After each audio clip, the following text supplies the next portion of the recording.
Welcome everybody to the April Animal Care Wednesday webinar. Hopefully everybody's had a chance to get their audio working well for you.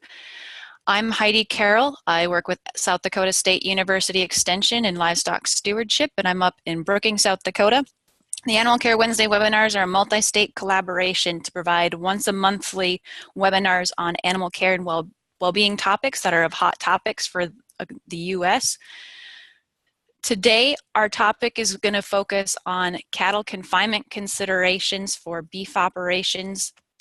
And we're going to hear from Beth Doran from Iowa State University Extension. Before we get started on that, I want to make sure everybody is aware that we will be using the chat box to handle questions today. So in the bottom right-hand corner of your screen, you should have a chat box. So if you think of some questions that you have for the speaker, you can type them in there and then we'll answer them at the end. We are recording today's webinar, so that will be posted to the Animal Care webinar website probably later this week, if not by the end of next week. And we'll also have a PowerPoint handout that will also be posted with the webinar recording. I don't see anybody having any technical difficulties, so we'll go ahead and get started, and I'll let Beth introduce herself and provide a little background, and then we'll get into today's topic. Okay, well, thanks, Heidi. Just to give you what I call a two-generation pedigree, thinking of it in terms of cattle terms. I am a native of Iowa, but by the way of Oklahoma State University for my advanced degrees there in feedlot nutrition, and then worked for a while in the Michigan Extension Service up in Michigan, which was very good because we saw a lot of the environmental issues. We were about 3 years ahead of Iowa in terms of that because of the Coastal Water Act. Been out in Northwest Iowa since 1993 and serving as an extension beef cattle field specialist, started out with 6 counties, am now up to 17 counties and enjoying it very much. Today's presentation, I'll talk a lot about cattle confinement considerations. A lot of this will be based on research, but some of it is also going to be based on feedback that I've had from producers and what producers have told me, what's working, what's not working, and what they would change. So I think we'll go ahead and get started on our presentation.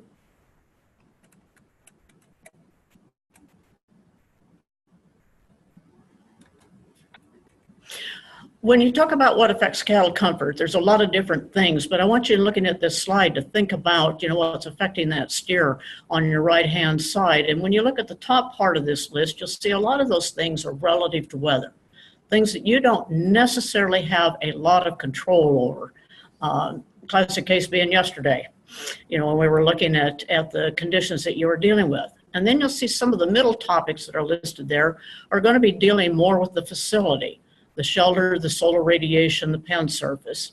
And then, of course, you get down to the bottom 3 or 4 things, and you're looking now at cattle comfort in terms of what's basically being controlled by the animal. And you're looking at things like the animal's body condition, how much surface area it has per unit of weight, and the hair coat. And hair coat is extremely important, I think, in terms of the cattle comfort that you're going to be looking at. So looking at this slide, and I normally start out with this asking about what affects animal welfare. And I'll ask somebody, if they think that this is good animal welfare. Well, we have a couple of members in our audience here, and so I'm going to ask you, is this good animal welfare? I think so. I don't see a big issue. Okay, and you think it's good because? The animal seems to be taken care of. I can't see that it has feed and water, but it has a clean environment. It has a little mud on it, but that's not like covered with mud. You're right. What do you think?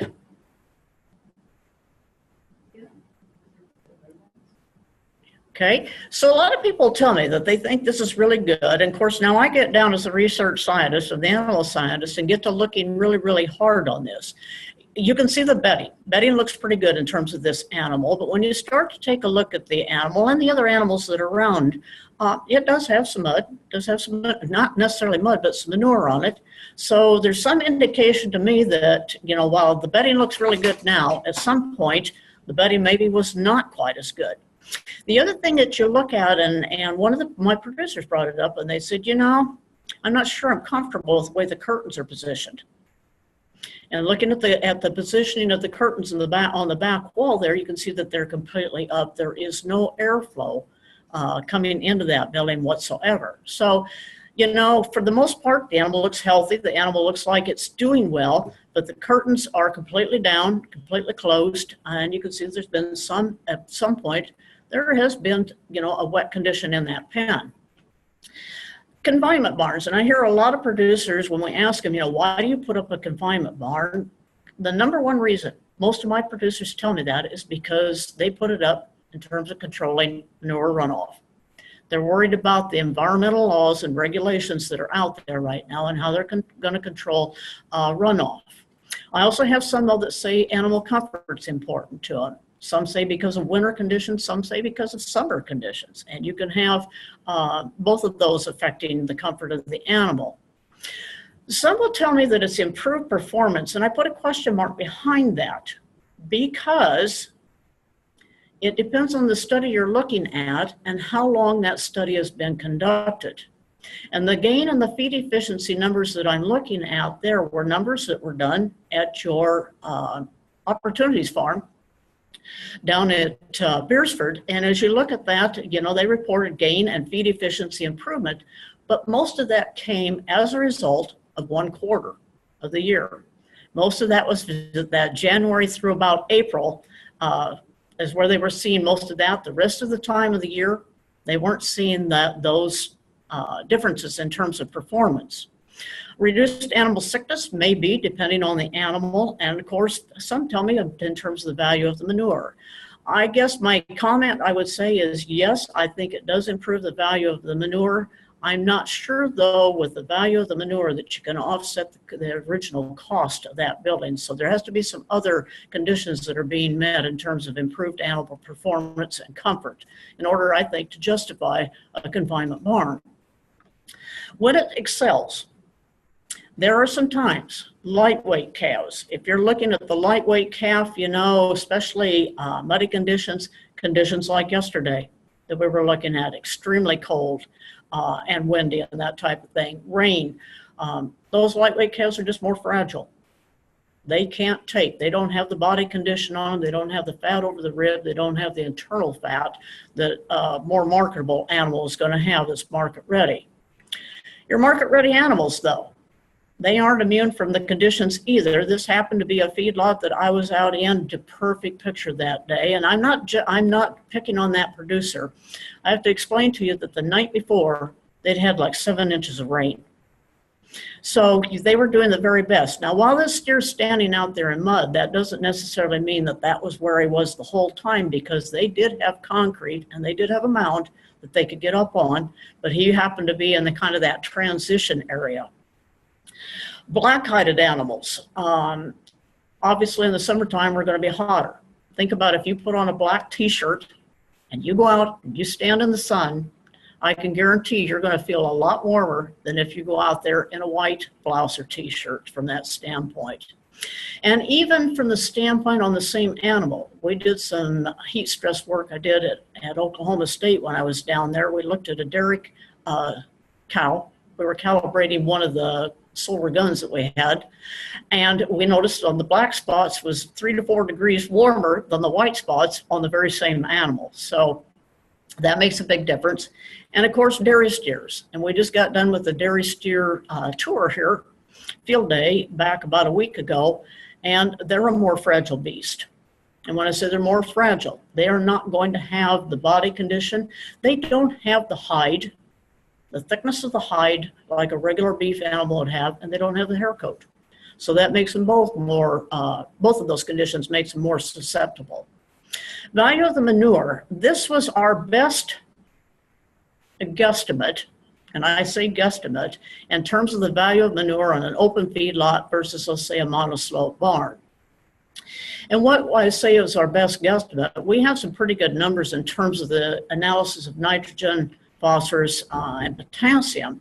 What we don't know, and what does vary considerably depending on the particular barn and the management, is the volume. And that's going to depend on how much bedding is being done. It's going to depend on how many animals are in that space. You see the open feedlot, we were talking about the volume being 5 tons per space per year. We go to the monoslope, it was double. When you look at the phosphorus and potassium, not a lot of difference. About the same amounts, about the same levels of that, pretty much the same dollar values they're looking at. There is some differences in terms of nitrogen. Most of that's due to the volatility of the nitrogen. You'll get some blow off in wetter conditions of the ammonia, which will reduce the nitrogen. So that's why the big differences, these were numbers as best as I could update, I want to say a couple of weeks ago, in terms of what the fertilizer values are.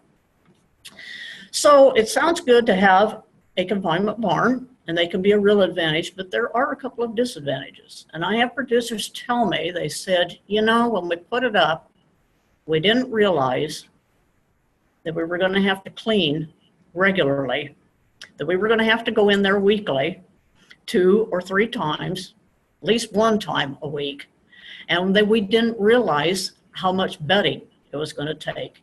And I have producers tell me that the wettest time they see those buildings is in the summertime. That's when you have the humidity. And the humidity is building up. And they tell me July, August is the hardest time to keep one of those confinement barn, whether it's a monoslope or whether it's a hoop building, to keep them dry. You can see that this is some data on frequency. We were looking at the amount of bedding that was being used. Frequency, and this is some fairly old data. At the time, I guess I would say now, most of my producers are going 2 to 3 times a week. If it's a week where things are pretty quiet, weather's cooperating with them, probably 2 times a week, but there are times that they go in there 3 times. In terms of the amount of bedding, at this time when we did this, those numbers are, I think, really low by today's standards. Most people tell me, my producers tell me, it's 5 to 7 pounds per head per day throughout the turn on that particular pen and that particular lot of cattle. Ranges vary a lot, you know, and your bedding amount is going to vary somewhat by your density of your building. The more animals you have stacked in there, you can understand that it's probably going to be wetter, and you're going to have to do cleaning more often and bedding more often. Orientation is really important if you're looking at a confinement barn like a hoop, or you're looking at a monoslope, east-west. And that's because you're trying to take advantage of where the sun is. If you go oriented north-south, you've got a problem with the fact that, you know, the sun's going to come up in the summertime. It's going to cast into your building. It's going to cast into the building later in the afternoon. I did catch one of my producers. He has them both directions, and the reason why he has the north-south building that's on the left is because it was built over existing concrete. He wanted to take advantage of that, but he would be the first to tell you that, get a cursor here, that this little building here is doing a much better job of catching the winter sun and avoiding that summer sun. Bunk space is going to set the length of your building. None of this makes a difference whether it's a hoop building or whether it's going to be a monoslope building. It's going to be the bunk space. On average, Midwest Plant Service, our ag engineers, your ag engineers here at South Dakota State University would say you need, on a feedlot animal, you're going to need 12 inches per head. Now, if you're going in, and we have some producers that are doing this now on cows, and trying to calve and trying to maintain cows and cow-calf in a building, I would say at a bare minimum you need to double that, and you may even need to triple that. You get one of those cows that's what I call heavy pregnant, and she's going to take a lot of space, and you want to make sure that you've got enough room for her. Animal density. We talked a little bit about this. At the time when we were doing this, when we did a survey, we were looking at 40, the most common answer was 40 square feet per head. But the range was running 38 to 50. I guess my feeling about it, I would say that probably varies somewhat by the size of the animal, and it varies by maybe the stage of production. If you got feeders coming in, you know, 38 square feet may do it. If you start getting steers like we've got in the upper picture there, that are going towards the 13, 14, 1,500 pounds, that's pushing it pretty hard. I have one producer, he said he started out, and he runs about 6,000 head in a monoslope building. And he said he started out at 45. He says, I increased it to 50. And he says, I feel a lot better. And he says, the cattle are doing a lot better on that. Slatted floor facilities, then that's unique because slatted floor, you're going to increase your cost a couple $100 for sure per head space over a solid floor. Average, I would say, is probably 25 square feet. I've seen a range of 22 to 28. Now, I want you to think about how big an animal is. I want you to think about that steer that's weighing 1,400 pounds. And he's going to be about 3 feet wide, and he's going to be 7 feet long. So just standing up, you got 7 times 3, you got 21 square feet. That doesn't, at 22 square feet, that doesn't give him any room to lay down and not have other animals crawling over the top of him when they're trying to go to the waters, they're trying to go to the feed bunk, they're trying to move around. I know why they do that, and I know we hear about you've got to have them fairly dense in order to get the manure to go down through. And that's true to a point, but I've often, and we don't have any good data out there. I wish I could tell you we had good data out there to tell you what is ideal. We don't, and I don't know of any research facility out there, peer-reviewed research, that has really gone in and looked at that. They have on pigs, but they have not yet on cattle from that standpoint. Floors, if you're going to go with floors, there's a couple of ways your confinement buildings are being set up, whether it's a hoop or whether it's a monoslope, and both of these will have solid versus slotted or slatted floor facilities. Solid one you'll see like on the left, that's going to be a solid floor, you know, it's going to have some kind of scoring done to it.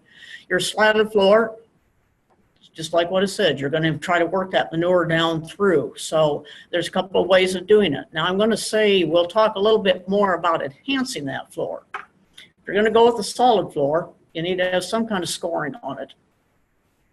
And by the scoring, you can see it's kind of roughed up. There's a fine line on how much to rough it up and how much not to rough it up, because you get it too rough, you'll get hoof abrasion and you get more lameness. On the same token, if it's too slick, you're going to have animals going down. So there's, work with your contractors on that. Think about what you would be comfortable walking on yourself and go out there and check it out. Slatted floors, we've had some research, limited amount of research has been done looking at mats. And some of the research has said, no, it really doesn't make any difference in terms of animal performance. Yet the producers that I have talked to that started out with a slatted floor facility with no mat over the slats said within a year they were adding mats in there. Now there's a difference in mats, and we don't have any good research yet looking at the differences in the mats, and I wish I could tell you we did on that. There are mats that are built kind of like you see the one on the right from the standpoint that have a little bit of grooving in them if you look at them really, really close. Not a lot. I've seen sometimes on mats, I think you're going to want to look at the scoring on it a little bit, because if they get too slick, you've got animals in there. I've watched animals that have actually been pretty hesitant getting up and down. And I watched an animal the other day. I was to a facility looking at it, and I watched this one heifer, and it was taking her longer to lay down than what it normally be. Apparently she must have slipped at some point on it. There are some newer mats out right now. Some that are built like more like what I would call a tennis shoe that have an air cushion in them. I don't know if there's any data that I've seen on that. Some producers have told me they don't know if they stand up. I don't have any hard research data to tell you whether they do or they don't. So I'm not saying those mats don't work. We don't know. Back of the building, I can talk about this. We got a lot of data looking at in terms of that. I would build the back of your building with a split curtain. And by the split curtain, it's going to have an upper curtain like you see, and it's going to have a lower curtain. The upper curtain is going to only go down about 3 feet. And on your lower curtain, what you'd like to have it do, you'd like to have, when this curtain is rolled up, you'd like to have it roll up this way to there. You don't want it rolling down to here because of rodents. If it's sitting down there on that wall, you're going to have an increased possibility of rodents on it. Back walls are usually 5 feet high. Some of that is to help in terms of structure. If you have animals going all the way to the back of the building, like it might be on a hoop building or a monoslope building that's not as wide, it's up 5 feet high to hopefully try to protect it. And I've even seen some producers have gone up and put a kind of a little guard to keep the cattle from nibbling on the back curtain. Ventilation is all set by your curtain. So however you manage that curtain or don't manage that curtain is going to determine whether that building's wet or not. You got 3 goals. You want to keep the cattle dry. You want to protect them from wind, but that doesn't mean that you want to have it totally enclosed. You still need to have some air movement. So clean, dry, and draft-free was drilled into my head by an ag engineer in Michigan when he was out there. He says, you got these 3 criteria you need to meet. The curtain, you can see some different ways that it's being managed. You can see here it's all the way open at the top, partially open at the bottom. Here they're getting more space in both of it. Same way with this one, a little more even. This one was summertime, totally rolled up, totally open on it. This one, apparently, they left the top part, they let it down a little bit more, maybe to control some of the air. The only time that and this is all taken in the same building, the only time I ever saw that curtain up and this tight happened to be a day we were doing a field day, and it was misty, and it was blowing in. And that's the only time I've ever seen that curtain up. So my producers really believe getting air movement through there. Slatted floors, deep pit barn. This happened to be what I call a gable roof barn. It's the kind that has, that has a peak in the center. If you're going to have those peaks, 2 inches for every 10 foot of building width. And that's important. This barn went so far, and it wasn't a real wide barn. This is about, I want to say, 60 feet wide from the south to the northern exposure. Basically, what they did, they were concerned in the summertime. They had about 250 head. They had 2 pens, 250 head in each pen. And what they did is they went ahead and then put some fans in. They put 3 on the north wall, 3 on the south wall, in each of those particular pens. They felt like that would help in the summertime create air movement, and realize you're dealing with animal densities that are a little more compact. Cleaning of a pen, if you're looking at the deep bedded, you're going to see them go along the bunk apron. This producer was loading it on a side dump. You can see what it looks like in terms of along his bunk apron to the south. He was going across the north. Some producers will go clear around the pack. They'll clean just, it's almost like they're taking everything around, just leaving a center pack in the center. This producer chose to leave it, and he just drove over the ends of it. So he's cleaning the north and south walls, but he wasn't cleaning on the ends. I don't have a thought about that. I think it kind of depends on how wet the building is. And then he was hauling it out and using it on a side dump and storing it. To add bedding to a pen, there's as many ways of building a building and managing a building as there are buildings out there. There is no one set system that I see. A lot of them, of my producers, are using some kind of a bale shredder. They're setting the bale on there, they're driving around, they're letting that bale shredder shred it up and go right onto the deep bedded pack. I had one producer, he was taking this bale like that, he was going out to the center of the pack, and he was setting it in the center of that pack, taking the string, cutting the twines off, or the net wrap off, letting the steers and heifers have a heyday, and they love it. Classic case is last weekend when I was home, we set a couple of bales out, and we had 2 or 3 bulls, and I was convinced this one bull was he was just in 7th heaven that day, going in and tearing that up. Eventually what you want it to be is kind of a nice, bedding that's spread out. We do have some producers, they have the equipment, which is a little more expensive. They have a bale shredder that has a blower on it, where they can drive from the outside and will blow into the building. No one way of doing it. I wouldn't say that there's one way that's better than the other. Kind of depends on cost, depends on the size of your operation. Types of bedding. I list these kinds of bedding because that's what I've seen that's most common for our part of Northwest Iowa. And I don't know, you could comment. South Dakota. Be the same. Be the same? Okay. I don't know that I'd find many wood chips. Okay, wood chips, yeah. It's kind of hard unless you're in an area where there happens to be a lot of trees, or you have a pallet company or something like that, But I did see one, I did have one deep bedded barn monoslope barn, they had access to wood pallets that were being ground up. There's a lot of differences in terms of absorption of bedding. And most of these numbers that I'm going to show you in terms of absorption were numbers that were taken out of the Horse Housing and Equipment Handbook by the Midwest Plan Service, except the soybean stover. And that was data that would come out of this unpublished research yet by the USDA Meat Animal Research Center at Clay Center, Nebraska. I looked and looked and looked to see if we could find some soybean stover numbers. Now, that said, because those are not the same trial or the same set of data, I would say probably that soybean stover number is a little higher than what some of my producers tell me. Most of them tell me that they like corn stalks. They feel they get a little better absorption on that. They're really happy with wheat straw or oat straw if they have that from that standpoint. They tell me they think soybean stover is a little less absorbent than your corn stover is. So the other side that's going to make a difference on these numbers depends on how finely ground it is. And as you grind it up and you get it more, you know, whether it's coarse, medium, or fine particles, usually as you get it finer, your absorbency will increase some. So those numbers, I guess, take it as a kind of here's a baseline, but they're not the law and gospel. Bedding management, I've got two ways producers are doing it. A lot of them in the wintertime are doing a deep bedded pack. They're coming in, they're creating that center pack and letting it build up with their bedding. That's a deep bedding. And then when the cattle are closed out, they'll remove that completely. I had one feed yard though. They went with shallow bedded. And what the shallow bedding is they went in, they bedded the whole thing. They didn't have just the pack, they bedded the whole thing.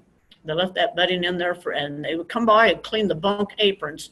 But 3 weeks later, they'd take come in, clear it all out. They come back in and start all over again. They did that in the summertime. The reason why they did that was because of where the animals were laying. They felt in that the deep bedded pack in the summertime gets hot, very hot. And this was some numbers out of a research trial that we did with the Meat Animal Research Center. And when you look at the pack moisture, realize with shallow bedding, your barn is going to be wetter, without a doubt. But your pack temperature and your surface temperatures were reduced. So in the summertime, that would be an advantage. Now in the wintertime, you might want to leave the deep bed in. It'll be a little bit warmer from that standpoint. They noticed that shallow bedding, because it is more moist, there was a little higher incidence of E. coli, generic E. coli that was in there. The other thing that we did pick up, and this is something that I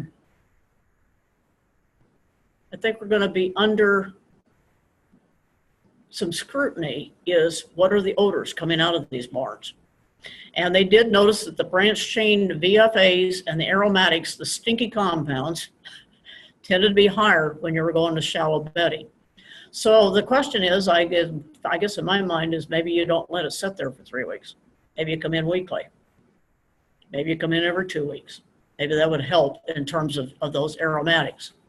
Manure storage, there's as many ways of doing this manure storage as there are buildings. I have some that build manure bays within the building. This producer did not have manure bays, but what he did, he put in what I call a manure speed bump. It really was not to keep the manure back in here. It was to keep the rainwater from the alleyway running in and adding wetness to that particular pen. Some will store it outside on the ground. Some will store it outside on concrete. Some will store, I have several feed yards now that are doing composting. Interesting, one of the feed yards that I was talking to about the compost, is one of the things they're realizing is that some of the new net wrap does not necessarily degrade. And so they're noticing, even though they get the material composted, you still maybe have some of that net wrap that's in there. Even though it's been shredded, you still got a little bit of that net wrap in there. Maybe back on a field that might not be as big of an issue, but for a home gardener, that probably is a big issue. One of the things we're seeing in deep bedded barns is some hair loss on the rounds, on the lower round. And that's been, we've seen it, I've seen it a lot but some in deep bedded facilities. We still don't know if it's because the pack's too wet, if the manure pH is higher, or whether it's just plain abrasion. But I've seen some of this where actually this area will go to bleeding. So I guess I would say cleanliness is really important. I don't know if it's due to cleanliness or not, but that's one thing that's fairly easy, that we have control under. The other thing that you can do is manure and mud score. And I have started to do this with a lot of my producers and ask them when we've been doing BQA workshops to go in and manure and mud and manure score. Outside, you're probably doing mostly mud scoring. In a deep bedded or confinement barn, you may be doing manure scoring. Regardless, you're looking for tag on that animal and how far up. You see an animal, this is outside. Granted, this was in the fall, but I took a look at this picture of this steer and took a picture of him that day because I thought, I don't know if I'll see one ever as clean that's outside. This one not bad. This one on an inside, and while yes, there's fresh bedding, you can also see though looking at the animal, there's a little bit, but that's not any amount of tag at all. Then you can start to see down the bottom here, it gets worse. And they'll run from a score of 1 to a score of 5. 5 being, and this is not by any means the worst that I've seen. I've seen some that are totally covered with manure tags. I had one picture, I wished I could have found it, but do you think I could find it in 10,000 pictures? I couldn't. So why do you worry about it? A couple of reasons you need to worry about it. First is that hair is insulation. If you get it wet, you're going to increase the heat stress and or the cold stress depending on the type of the year. So you want to keep a clean animal. The other thing is to improve your average daily gains and feed efficiencies with a clean animal. And there's data that we have out there that will show you, how much it's decreased depending on how deep or how bad it is. I have producers economically, and I drive this through to them. It makes a difference. And they say, well, we're selling them in the carcass. We're not selling them live. We're not having to worry about dressing percent. And I says, your packer buyers out there, when they shoot you a bid, are taking into account what they think the dressing percent is going to be, because they're not wanting to pay for manure tags or for mud on them. And I just run some numbers up there based on the Iowa cash cattle price last week, and a decrease of 1% in dressing percent equates to not quite $17. The value of the hide, I had a packer, I asked him, I said, so how much more does it cost you on a hide? And they said that their best estimate, they says it may run up to $30 extra in chemicals that we've got to use in order to clean a hide that's really, really dirty. And you can imagine the hides that they're selling, they're going on to sofas, they're going into vehicles. Nobody wants to buy one that's, that's not good quality. The potential for E. coli, we know that's up. Your potential for E. coli is going to be worse in the summertime. Part of it's because of heat. Part of it in your confinement buildings is going to be because of, we just saw, in terms of moisture and that. Recalls. We want to avoid a recall, and clean animals will help on that. The last thing you want to do is have a recall based on E. coli.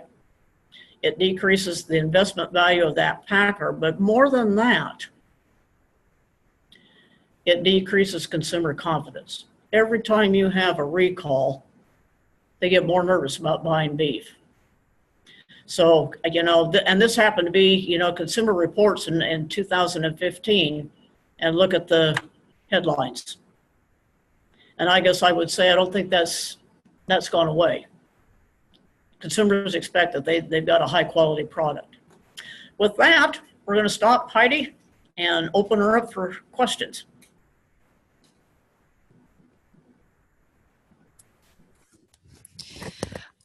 Well, thank you, Beth. Now, if anybody that's joining us can type their questions into the chat box. I've also got a couple people here in person, so if any of them have questions, I'll let them shout out their questions as well.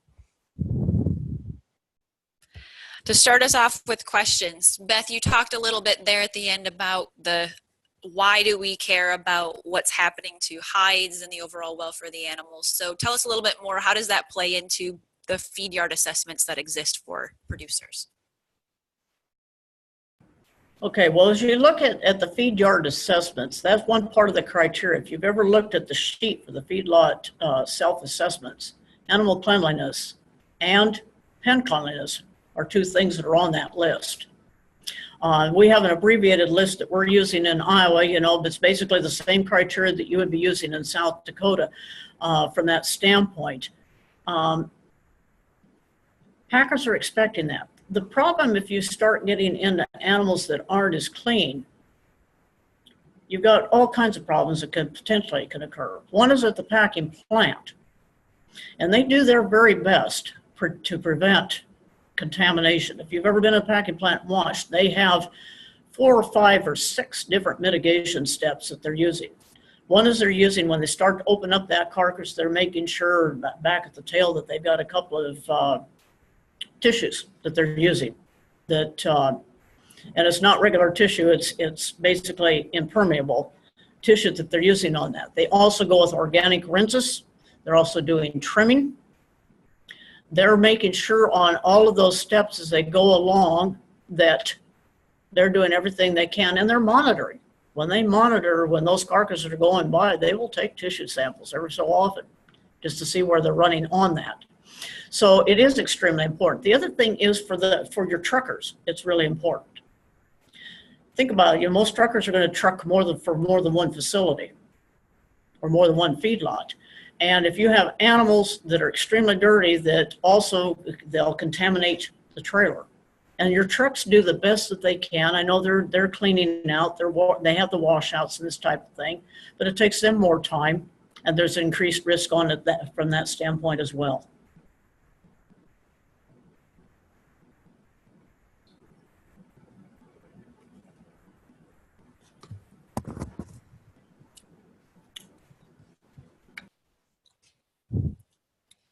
While you're typing in your questions, you also saw a poll pop up on your screen. That's just one way for us to gather some feedback from folks on how useful these topics and presentations are. So as you're thinking of your questions, go ahead and click your responses to the 5 questions. Another question, Beth, you talk a lot about maximizing the use of these barns, and there's disadvantages and advantages to them. What would you say to producers who are considering it and they may have some objection from neighbors or zoning boards in their area? What might they be able to do to help persuade their neighbors that these barns may be a good idea? Well, I think part of it, Heidi, comes back, first of all, knowledge. Knowledge helps in communication ahead of time. And I have a producer and several producers that are very close to town. And they're very careful to make sure that they go in and that they do the cleaning, and they do it regularly. They make sure that when they're spreading manure, that they're doing it on days that the wind is in the correct direction. And they also do what I call the good neighbor. I had one producer who's fairly close to a town, and when we had an ice storm come through, kind of like snowstorm that we did yesterday, there were a lot of downed trees. He sent his whole crew and all of his equipment into town to help the town clean up. So I think part of it, and on your zoning boards, I think it's using research-based information. There's information out there on the monoslope barns. You go to, and on your hoop barns. Iowa State's done a lot of work on the hoop barns. Your Meat Animal Research Center and South Dakota State both have done a lot of work on your monoslope barns. Use that research. Call those people, have them get in touch and help from that standpoint. But knowledge is power on that. You know, the last thing you want to do is just say, well, we're going to put up this building and, you know, nobody knows about it, type of thing. And we've seen that happen over and over again in Iowa with some of the different livestock buildings that have gone up. It hasn't just been beef buildings.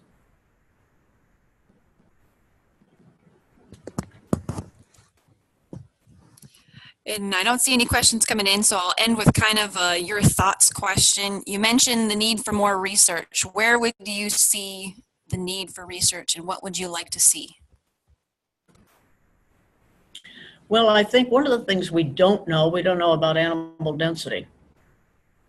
We don't have real good studies that, and controlled studies that have looked at, how many square feet is ideal.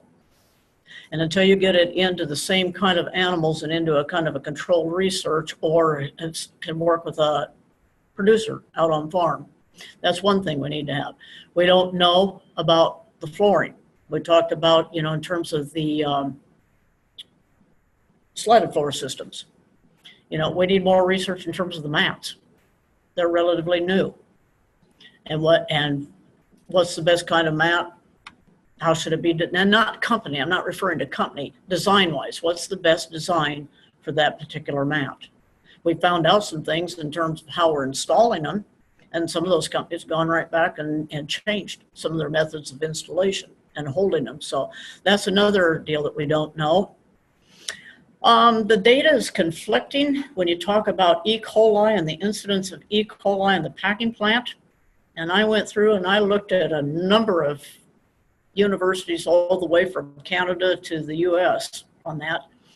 We still don't have a lot of good data, I don't think, on that. And I don't know if part of it is maybe due to the time of year. I think if we could get some controlled studies on that, and work with some of our major packers to see what is truly the incidence of it. And I don't know if we have any real good data. I haven't seen any yet out there on beef cattle saying, how does a mud score of 3 compare to the amount of E. coli that it might be carrying on the hide? We know there's an increased incidence in the summer, but we don't know, anything relative to what's a 3, 4, 5 mud score, manure score. And we don't know enough about optimal density. I know there's some things right now we're seeing, I'm seeing some producers that are, because of density, are banding tails. We need more data about that. Does banding really help or not help in terms of injuries to tails? Yes, it'll help if you've got a, necrosis, but we don't know an average normal animal out there. I know there's a couple of organizations and a couple of entities that have come out and said they don't condone it.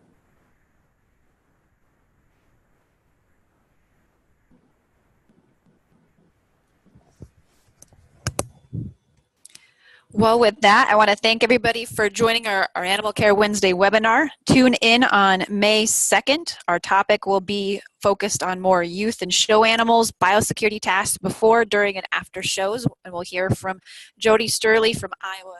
And that'll be on May 2nd, 11 o'clock Central Time. Thank you for joining in, and thank you, Beth, for joining us today.